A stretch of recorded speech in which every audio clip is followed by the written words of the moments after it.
Hey there, YouTube. It's sometime in March 2015. I'm in central Kentucky, and we're in the second round of record-breaking snowfall. And Kentucky's not real good with snow. We're never prepared for it because things like this only happen. Well, the last time it happened, I was in high school, and that was 16 to 18 years ago.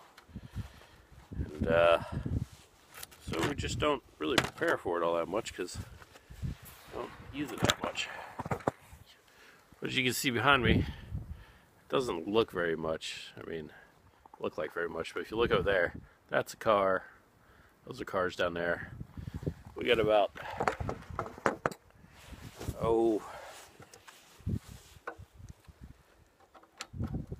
13. They say by the time it's over, this round will be 16 on top of what we already had. And although this was not quite as bad because the drifts are actually in such a way that they sort of agree with my yard, so I can actually get to my garage this time. But anyway, we have no snow shovels anywhere in central Kentucky.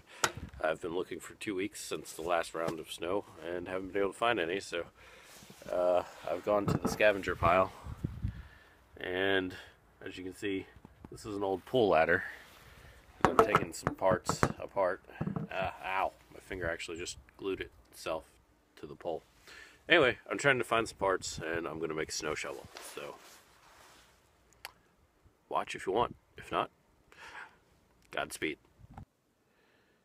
Alright, so here's the plan.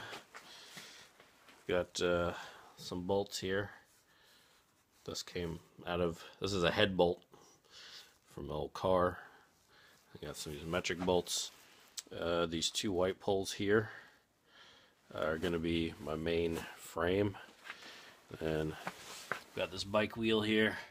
And I'm going to use those two pieces from the ladder there to hook the wheel to. And the tops of these will connect somewhere right along in here. And that will give me a leverage point. So when I scoop the snow, I can pick it up. I don't have to use anything. Well, I'll have to use any muscles. Well, some muscles, but not as many muscles as it would be to pick up that much snow. Not sure what I got going on for the shovel bit yet. I've got some sheet metal over here, right there. So I'm going to try to form that. And then if I get all that together, all I really need is a handle, and we should be ready to roll. Alright, so I found a problem that the head bolt that I found, once it's put through one of the loops, and then the tire is put in, and this is on the other loop, there isn't enough room for the whole tire, so I've put it in this vise. I'm just going to kind of compress it, try to get a little bit of clearance there for the wheel. Alright, I spent some time with the grinder to get a washer off of the head bolt that I used there. So basically I just squeezed these guys. I kept the bearings that were already in there and just put them on that head bolt that went through there. And I squeezed those down enough that I actually have clearance from a tire to spin. It's rubbing against something, but it actually spins. So now if I mount that to those poles over there, we should have something that moves, and we put a shovel on it, and hopefully we can scoop some snow.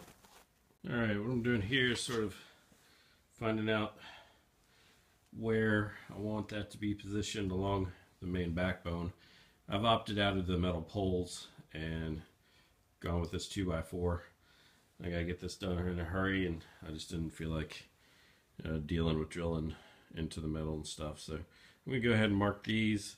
Make sure you leave space there to sort of so the tire doesn't rub on the backbone. And I'll get this squared away. Put a shovel on the front, put a handle on the back, and hopefully shovel some snow. Alright, so I've taken a piece of sheet metal, Screwed it to the end of the contraption there.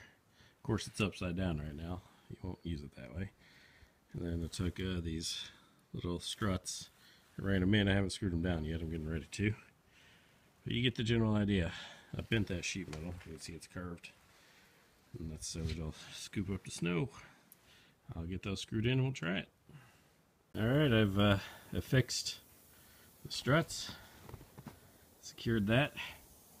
I present to you this beast. It is a sight to behold. Let's go see how it works.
Broke a strut.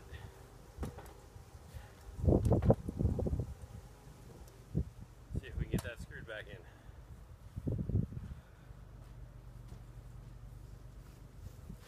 Here it is. This took me about 5 minutes to clear out. It's a fairly big area, actually. I didn't look that big on video, but, you know, that would have taken me, you know, an hour to do by hand with a regular shovel. Does pretty good. It's not worth a crap unless you're on asphalt or concrete. The dirt kind of sort of snags in the dirt, but I mean that's 16 inches there, all dug out, and moved pretty fast. Alright, just check in. Down there I started in front of the van. I've done all this. It actually works really well. I'm pretty surprised for something that really didn't cost me anything.